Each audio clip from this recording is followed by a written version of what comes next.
بسم اللہ الرحمن الرحیم، السلام علیکم۔ آپ دیکھ رہے ہیں پبلک کوریج چینل پر، پہلے سبسکرائب کرنا مت بھولیے گا جی۔ بات کرتے ہیں کہ اسلام آباد میں درختوں کی کٹائی کا معاملہ۔ اچھا، عمران خان کے دور میں نا، شاید کوئی عمران خان کے دور میں یا اس سے آگے پیچھے، جب عمران خان جیل سے باہر تھے تو غالباً اس ٹائم کی بات ہے کہ جب کوئی ایسا معاملہ ہوا تھا، 5 سے 6 درخت جو ہیں وہ اسلام آباد کے گر گئے تھے، تو اس کے اوپر نا میڈیا نے اچھل کود کرنا شروع کر دی۔ بہت پروگرام، 24 گھنٹے بلیوٹن، ہر چیز میں جو ہے نا وہ یہی خبر چلائی جا رہی تھی کہ اسلام آباد کو جو یہ کیا کرنا چاہ رہے ہیں، انتشار پھیلانا چاہ رہے ہیں، اسلام آباد کو سبزیالی ان کی ختم کرنا چاہتے ہیں، یہ وہ۔ اور ان کے صحافی جو ہیں وہ چیخ کے جو ہے نا انہوں نے زمین آسمان ایک کر دیا تھا، جیسے کہ عمر الیاس رانا صاحب اور حسن ایوب وغیرہ اس طرح کے صحافی، انہوں نے تو جی زمین آسمان کی کلبیں ملا کے رکھ دی تھی، یہ کیا ہو رہا ہے، انتشاری پارٹی وغیرہ وغیرہ۔ تو اب جو ہے یہ سب سوئے ہوئے ہیں، وہ نیند میں، گہری نیند میں، حمایتی بھی، جب ہزاروں کے حساب سے جو ہے وہ درخت کاٹے جا رہے ہیں اور جو ہے اسلام آباد کو وہ گنجا کیا جا رہا ہے، تو کوئی نہیں بول رہا۔ تو یہ منافقت میں نے سوچا آپ لوگوں کے ساتھ شیئر کروں کہ اسے بھی منافقت کہتے ہیں، ٹھیک ہے۔ اچھا جی، یہ ایک صحافی ہیں، سینئر صحافی زیگم خان، ان کا ایک ٹویٹ آیا ہے کہ اسلام آباد میں صرف انسان نہیں بستے، یہ پرندوں کی بھی جنت ہے۔ یہ اسلام آباد کا ایک مستقبل پرندہ پیراڈائز فلائی کیچر ہے، اور یہاں سردیوں میں یورپ، سینٹرل ایشیا اور جو ہے وہ تبت سے پرندے آتے ہیں، اور گرمیوں میں افریقہ تک سے پرندے آتے ہیں۔ شاید کچھ عرصہ بعد لاہور کی طرح یہاں صرف چیلیں، کوے اور بابو رہ جائیں گے۔ خدا کے لیے جو ہے اس بات کے اوپر توجہ دیں۔ اس طرح کا ظلم جو ہے وہ اسلام آباد کے، بلکہ یہ بھی ایک کرائم ہے، ایک ظلم ہے، تو اس کے اوپر کوئی ہوش کے نہ کر رہے ہیں، اور ان کے جو اتحادی، ان کے سپورٹر، ان کے جو کرتا دھرتا ہیں، وہ ان کو جگائیں کہ یہ کیا کر رہے ہیں، آپ ایسا نہ کریں۔ اچھا جی، ایک جو ہے وہ بہت بڑا انکشاف ہوا ہے جی، اجمل جامی صاحب نے کیا ہے۔ سنتے جائیں کس طرح میرے پاکستان کو لوٹا جا رہا ہے، کس طرح میرے پاکستان کو نوچ کے کھایا جا رہا ہے۔ پاکستان کو جو ہے انہوں نے کھابا بنا کے رکھا ہوا ہے، جس کا دل کرتا ہے اٹھتا ہے، کھانا شروع ہو جاتا ہے۔ اپنے بچوں کے مستقبل کو سکیور بناتے جا رہے ہیں۔ تو ذرا اجمل جامی کی رپورٹ سنیں کہ ہر سال کم از کم 1.5 ارب پارلیمنٹ لاجز کی تزئین و آرائش کے لیے جو دیا جاتا ہے، 1.5 ارب۔ ایک کمیٹی ہے سینیٹرز کی جو پارلیمنٹ لاجز کے معاملات دیکھتی ہے۔ اس کمیٹی نے شکایت کی کہ پردے تبدیل ہونے والے ہیں، صوفوں کے جو ہے وہ کشن کا رنگ پھیکا پڑ گیا ہے۔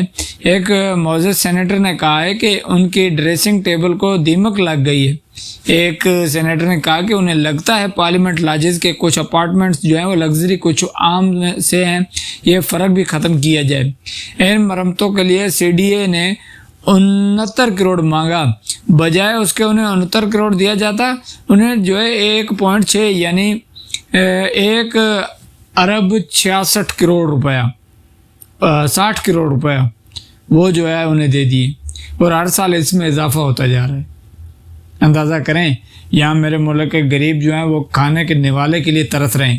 آدھی سے زیادہ آبادی غربت کی لکیر سے نیچے آ گئی ہے، لوگ مجبور ہو گئے ہیں، لوگوں سے جو ان کا ایک ریڑھی پھٹوں والا روزگار تھا وہ بھی چھینا جا رہا ہے۔ چیلانوں کے بھاری بھرمار جو ہے ان کے اوپر مسلط کیے جا رہے ہیں۔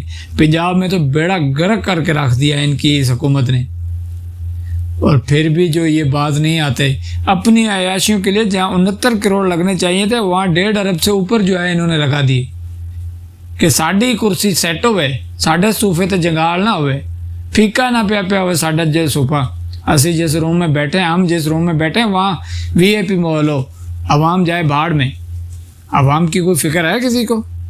اب ان کے سپورٹر جو ہیں، اگر یہی بات عمران خان کے دور میں ہوتی، میں کوئی ان کو ڈیفینڈ نہیں کر رہا ہوں، لیکن اگر یہی کوئی عمران خان کے دور میں ہوا ہوتی تو انہوں نے جو ہے چیخ کے صحافیوں نے، میڈیا نے زمین آسمان ایک کر دینی تھی۔ ابھی یہاں خاموش بیٹھے مزے سے، کوئی پوچھنے والا نہیں ہے۔ دوسرا جی، شیر افضل مروت صاحب ایک مرتبہ پھر خبروں میں آ گئے ہیں۔ یہ تو ویسے اب جیسے جب سے عمران خان نے انہیں نکالا ہے، یہ کوئی نہ کوئی ایسی بات کر دیتے ہیں، بونگی مار دیتے ہیں کہ انہیں پھر دوبارہ جو ہے وہ میڈیا میں آنے کا بڑا شوق ہے۔ تو انہوں نے کہا کہ مذاکرات کی تمام گفتگو صرف میڈیا اور کیمروں کے سامنے، اصل میں کچھ نہیں۔ پی ٹی آئی کا مسئلہ یہ ہے کہ مشترکہ دانش سے اب تک کوئی ایک فیصلہ نہیں ہوا۔ کوئی ایک شخص اڈیالہ کے باہر کھڑا ہو کر یہ کہہ دیتا کہ خان سے بات جو ہے وہ ہو گئی ہے، یہ فیصلہ ہے، حکومت کو مذاکرات میں کوئی دلچسپی نہیں ہے کیونکہ پی ٹی آئی ان کے لیے کوئی خطرہ نہیں ہے۔ اچھا جی، نیشنل ڈائلاگ کمیٹی میں موجود لوگ خان کے قریبی دوست تھے جو اپنے تئیں کوشش کر رہے ہیں، چاہتے ہیں کہ کم سے کم برف پگھلے کیونکہ ملک کا کوئی قد اور سیاستدان اس معاملے میں نہیں پڑنا چاہتا۔ پی ٹی آئی نے ان کو ماننے سے انکار کر دیا۔ کم سے کم کسی حل کی جانب بڑھنے کے لیے ان لوگوں کو جو ہے گڈ آفس ہی استعمال کر لیں، یعنی ان کا گڈ آفس ہی استعمال کر لیں۔ تو شیر افضل مروت صاحب یہ وہی لوگ ہیں جن کے آپ حمایت کر رہے ہیں، یہ بھی آپ کی طرح عمران خان کو چھوڑ کر بھاگ گئے تھے جس طرح آپ بھاگیں۔ آپ تو کرسی نہیں چھوڑ رہے جس کی جو ہے وہ عمران خان کی وجہ سے آپ کو ملی۔